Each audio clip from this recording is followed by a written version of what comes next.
Long gap తర్వాత తమ్ముడు shooting వచ్చినప్పుడు మీకు స్వయంవరం డేస్ గుర్తొచ్చా? ఆ రోజు ఫస్ట్ డే ఎలా అనిపించిందో ఇప్పుడు కూడా అలాగే అనిపించేదా? అంటే తమ్ముడు షూటింగ్కి వచ్చినప్పుడు అప్పుడు స్వయంవరంకి అంటే అండి నాకు టెన్షన్ లేదు. బికాజ్ నాకు ఏదో వచ్చు నాకు అని కాదు కదా, నాకు రాదు.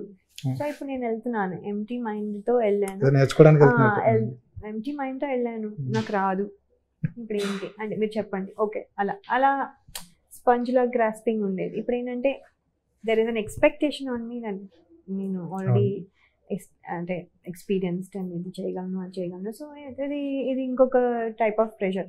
ఓ నన్ను పర్ఫార్మెన్స్ ఎక్స్పెక్ట్ ఫస్ట్ డే నుంచి చేస్తారు కదా, so that's what it is. So అవన్నీ కొంచెం అంటే స్ట్రెస్ అంటే పెద్ద స్ట్రెస్ అలా కాదు కానీ అది ఒక బ్యాక్ ఆఫ్ ద మైండ్ ఉంటుందంట. దానిలాగా కంపారిజన్గా అది అసలు బిందాస్ అనమాట. అసలు నేను ఎప్పుడు వరీ అవ్వలేదు నాకు యాక్టింగ్ వచ్చా రాదా, నేను చేయగలనా లేదా, అసలే వరీ అవ్వలేదు. ఓకే వచ్చే వరకు నాకు నేర్పుతారు అంతే కదా అన్నట్టుగా ఉండేది. కానీ అప్పుడే కొంచెం కష్టం, ఎందుకంటే ఒకవైపు మీరు ఎగ్జామ్స్ ప్రిపేర్ అవుతున్నారు. అవునండి అవును.